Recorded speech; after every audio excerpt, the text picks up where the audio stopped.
Hey, good people, what's up? This is Alexio Kawara. Welcome to Tsananguro Tuesday, the first edition. So, I'll be explaining a verse of the songs. I'm named Makataura Mavunza Mavesa Kawanda, but I'm just going to try and explain one.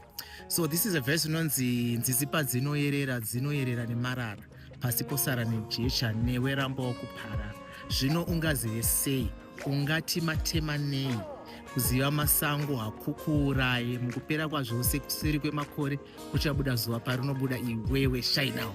Right, I did that very fast. So it simply means the river washes away everything that doesn't belong to it. It doesn't belong in the river.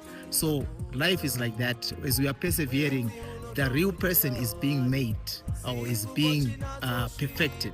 So that's what basically this verse is talking about. And you would not know masango acho kana usina umvero wapinda. So ungazoti matema nei masango aya. Hatinoti masango matema. So tinozoti masango aya matema nei. Nekuti kuziva masango doesn't kill you.